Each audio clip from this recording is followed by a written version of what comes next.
जय श्री श्याम दोस्तों। स्वागत है आप सभी का श्याम दीवानी के चैनल में। आज की इस वीडियो में हम बात करेंगे कि नवरात्रि की क्या पूजा विधि है।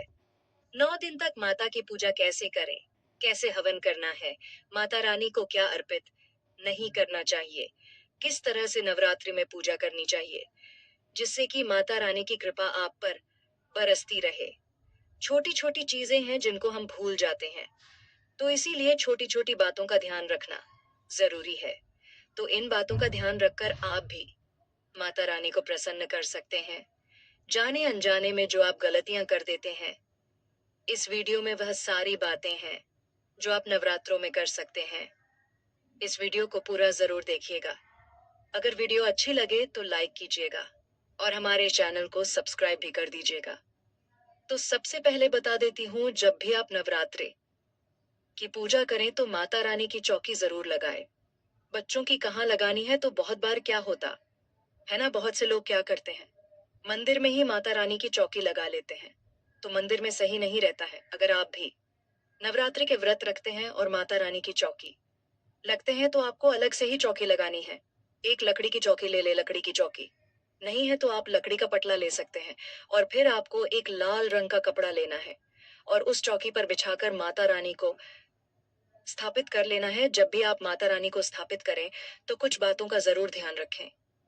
माता रानी को कभी भी नॉर्मल डायरेक्ट नीचे कपड़ा बिछाकर हमें स्थापित नहीं करना चाहिए।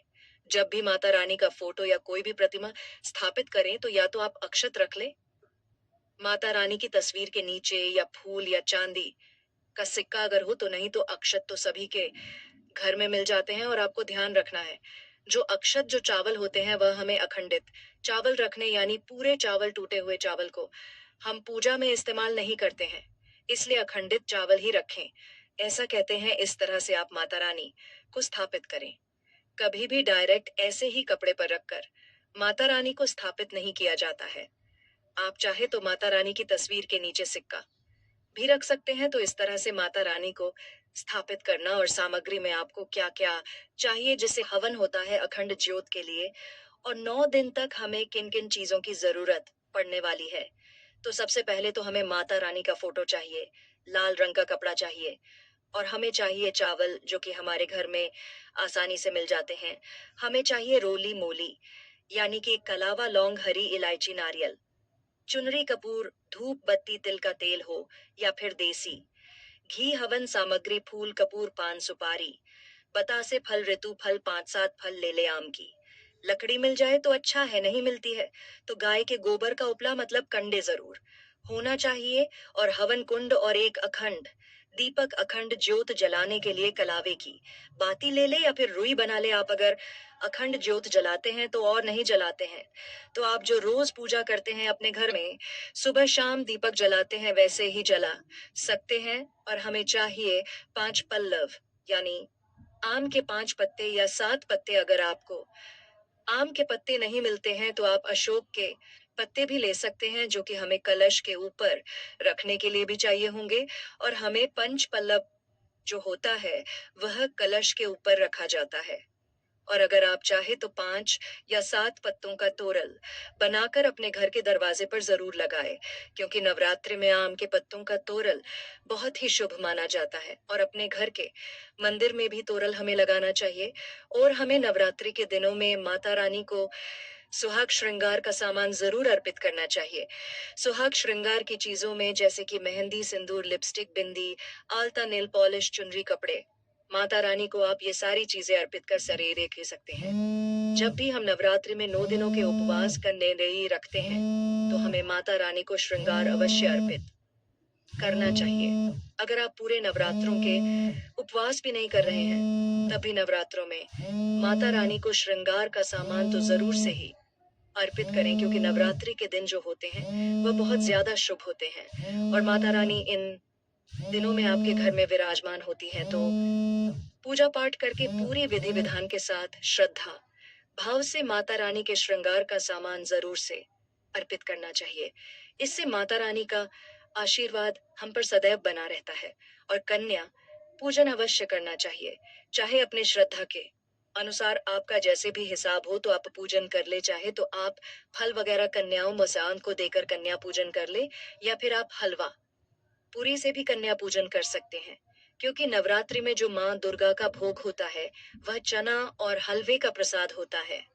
तो आप चाहे तो नवमी के दिन कन्याओं को हलवा और चने का प्रसाद देकर भी कन्या पूजन कर सकते हैं। बाकी तो नवरात्रि की पूजा तो सभी करते हैं, व्रत भी रखते हैं, तो इस बारे में सभी को जानकारी है। और नवरात्रि में क्या नहीं करना चाहिए, तो माता रानी को जो है दुर्वा घास कभी नहीं चढ़ाने चाहिए। दुर्गा माता को तो भूल से भी दूर्वा घास ना चढ़ाएं, और माता रानी को तुलसी दल भी अर्पित नहीं किया जाता है। तो आप विशेष कर ध्यान रखें कि दुर्गा माता को दुर्वा घास और तुलसी दल भूलकर भी ना अर्पित करें।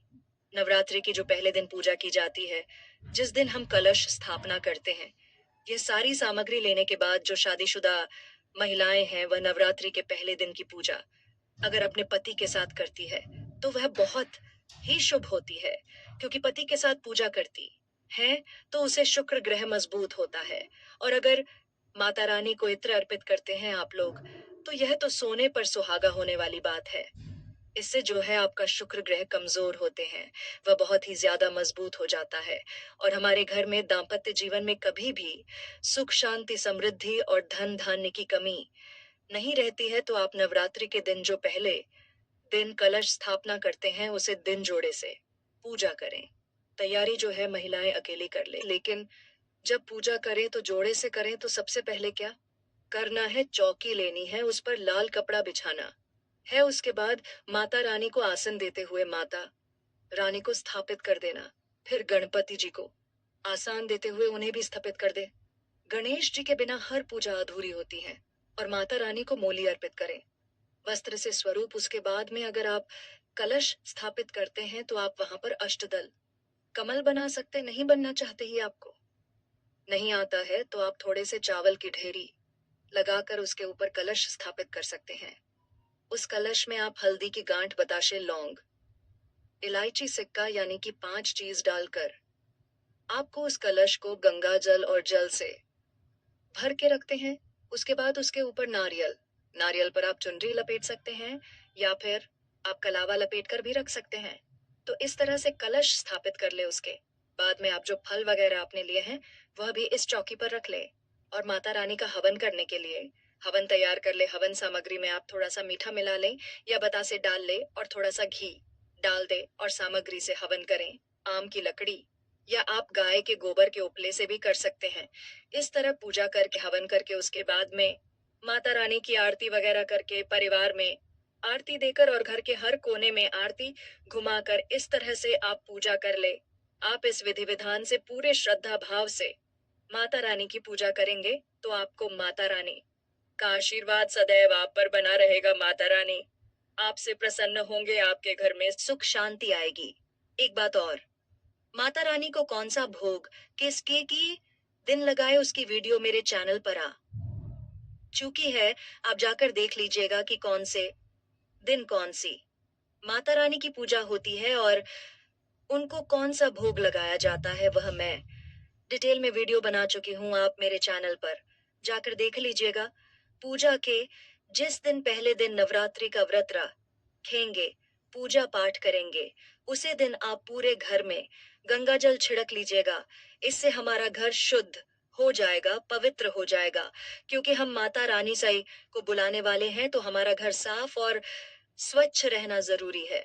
तो आप अगर रोज रोज माता रानी को भोग नहीं लगा पाते हैं, तो आप जो हवन करते हैं सुबह सुबह, व्रत रखें या ना रखें, आज्ञारी देते हैं, तो उसे पर दो लौंग और पतासा माता रानी को भोग के रूप में दा जरूर अर्पित करें।